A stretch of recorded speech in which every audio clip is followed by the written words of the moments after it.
வெற்றிலை வராகித் தாயின் வெற்றி வாக்கு இது. என் தங்கமே, நீ எனக்கு நன்றி சொல்ல புறப்பட்டு விட்டாயா? நீ எதிர்பார்த்த நல்லது நடக்கப் போகிறது. அதனால்தான் சொல்கிறேன். உன்னுடைய உற்சாகம் தொடரப்போகிறது. பெரிய கனவுகளை நோக்கிய உன் பயணத்தில் உன்னை உற்சாகத்தோடு நான் முன்னேற செய்வேன்.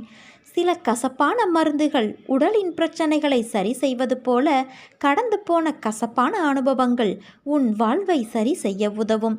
உனக்காக உன் இல்லத்தில் சில நாட்கள் நான் எழுந்தருளுவேன். உன் பூஜைகளை நான் ஏற்றுக்கொள்வேன். நீ என் மீது காட்டிய அளவற்ற அன்பினால் உன் இல்லத்தில் நான் எழுந்தருள்வேன். அனைத்தும் சுமூகமாக செல்லப்போகிறது. வாழ்க்கையில் நடக்கும் விஷயங்கள் எல்லாம் நம் புத்திக்கும் யுகத்திற்கும் அப்பாற்பட்டது. அவைகள் எல்லாம் அளவிட முடியாத நுட்பங்கள் வாய்ந்தவை. ஆராய்ந்து பார்த்தால் அதன் அர்த்தம் உனக்கே விளங்கும். வாழ்க்கையில் உள்ள எண்ணங்களும் நினைப்புகளும் தராசு போல நடுநிலையாக இருக்க வேண்டும். கஷ்டத்திலும் வெற்றியிலும் தன்னிலை மாறாது உறுதி வேண்டும். ஜெயிப்பதற்காகவோ தோற்பதற்காகவோ யாரும் முதலில் பெயர் கொண்டு இங்கு பிறப்பது இல்லை. நடுவில் வாழும் வாழ்க்கையில்தான் உன் வாழ்க்கை எந்த திசையில் போகும் என்று தீர்மானிக்கப்படும்.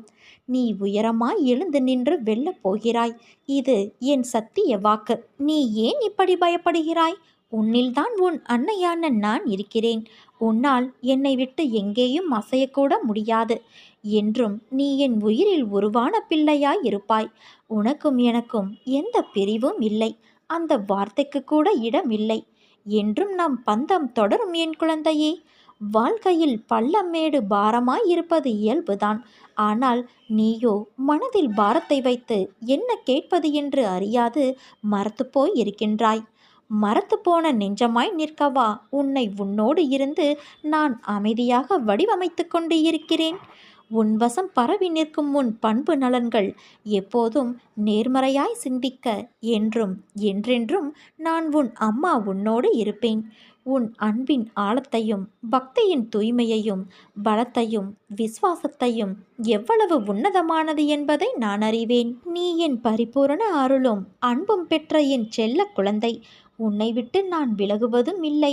உன்னை விலகி போகும்படி நான் செய்வதும் இல்லை.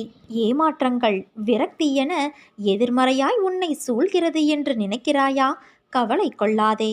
இருளில் இருந்துதான் உதயம் பிறக்கும். அதே போல நேர்மறை தெரிவது உன்னிடத்தில். பௌர்ணமி அமாவாசை என இரண்டுமே உலக மனிதனின் வாழ்க்கையை சொல்லும் மிகப்பெரிய உதாரணம்.